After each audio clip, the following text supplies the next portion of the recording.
যা দিনকাল পড়েছে, গরমে বাতাসে বাগানে বসার মজাটাই আলাদা। শুধু বাতাসে কি খাবা, না সামনে কুরবানি আছে সেটা নিয়ে কিছু ভাববা? আমি আর কি করব, আমাদের তো বয়স শেষ, বেটা বহুরা যেটা ভাববে সেটাই হবে।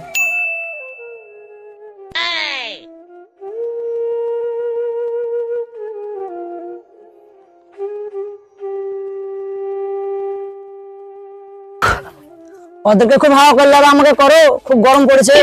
হ্যাঁ করছি।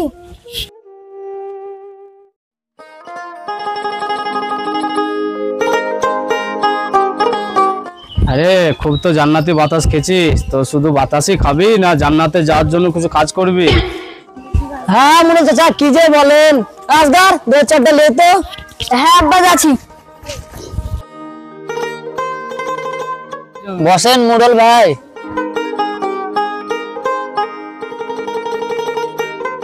আরে সামনে তো কুরবানি, তো তোরা কি সব ব্যবস্থা করলি? এলা আম খাও, তুমি যে আম কাটতে বললে। হ্যাঁ হ্যাঁ খাচ্ছি। কুগো নিচুটা ছিল তাড়াতাড়ি। হ্যাঁ হ্যাঁ ছিলছি। হ্যাঁ হ্যাঁ, তোরা আম নিচুই খা, আর তোদেরকে কুরবানি দিতে হবে না। মুরল ভাই আপনিও কি যে বলেন, আমার বৌমা থালা থালা আম কাটছে, আপনিও আসেন, এসে শীতল বাটিতে বসে আম খান। এই শালা তো ঠিকই বলছে, এই বছর তো সেরকম বাগানে আম না, বাজারে যা আমের দাম, কিনে মনে হয় এই বছর আর খাইতে পারবো না। শালা বলছে যখন খাইয়ে এলি। কি ব্যাপার মুরল ভাই, আপনি কি ভাবছেন মনে মনে? ও কিছু না, এত করে যখন বলছো দাও খাইয়ে এলি। নিজে কিনতে হলে বুঝতে পারে, পরে তো খুব মজাই লাগছে। লাও দিয়ে আসো তোমার মোড়ল চাচাকে। হ্যাঁ দিয়েছি।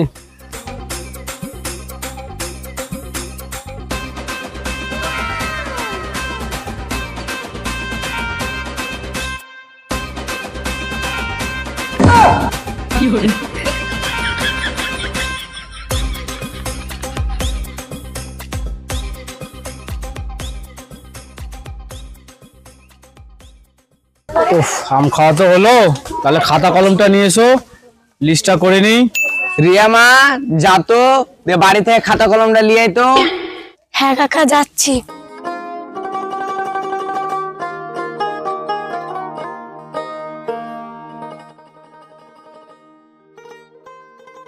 হ্যাঁ তাহলে বল, কে কে কুরবানি দিবি তোরা? হ্যাঁ মোড়ল চাচা, আমার নামটা লেখেন। হ্যাঁ তারপর? হ্যাঁ মোড়ল চাচা, আমারটাই লেখেন।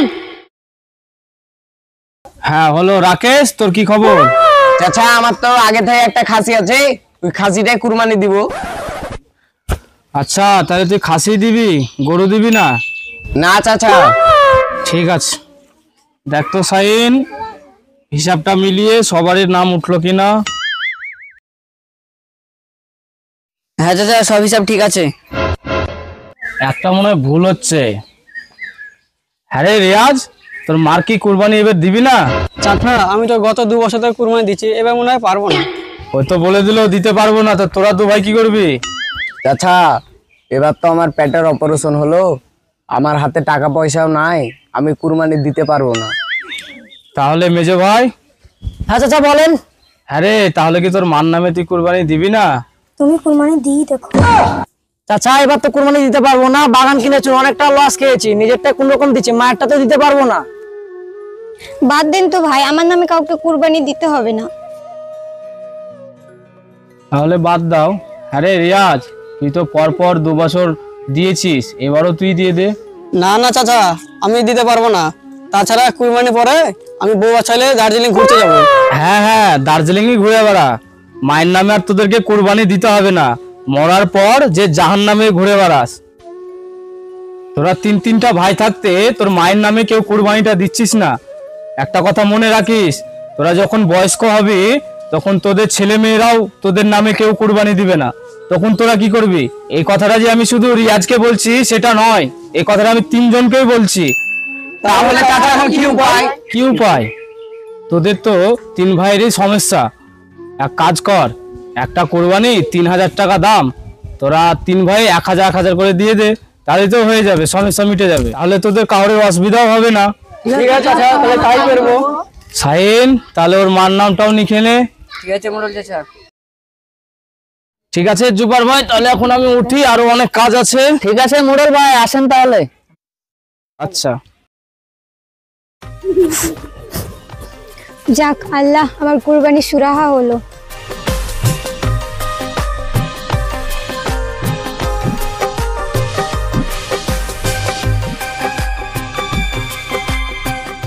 হ্যালো বন্ধুরা, আশা করি সবাই আপনারা ভিডিওটি দেখলেন। এই ভিডিওটির উদ্দেশ্য একটাই যে আমরা অনেকেই বাবা মার নামে কুরবানি দিতে চাই না, অনেক পেলাপেলি করি, ঝামেলা করি, অশান্তি করি।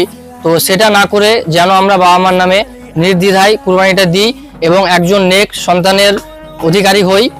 আর কারণ আমরা যদি নিজের নামে কুরবানি দিই অথচ বাবার নামে না দিই, তাহলে আমাদের নামে কুরবানি দেওয়া হবে, মাংস খাওয়া হবে, কিন্তু কুরবানি হবে না। তাই আপনাদের সবার কাছে একটাই অনুরোধ যে আমরা বাবা মার নামে কুরবানিটা যেন নির্দ্বিধায় দিই। রকি, তুমি কিছু বলবে?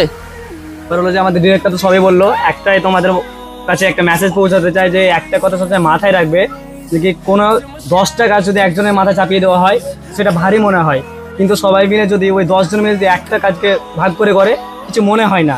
কথাটা আমি কিন্তু এই যে কুরবানির কথাটা বললাম সেই উদ্দেশ্যে মেসেজটা বলতে চাইলাম।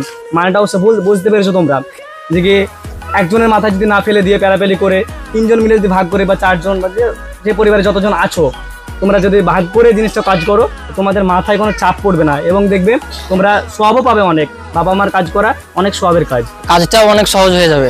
তোমাদের উদ্দেশ্য এটাই যে কোনো জিনিস ঠান্ডা মাথায় চিন্তা ভাবনা করে সবাই মিলে এক হয়ে করো, দেখবে তোমরা সব জিনিসে প্রত্যেকটা কাজেই সফলতা পাবে।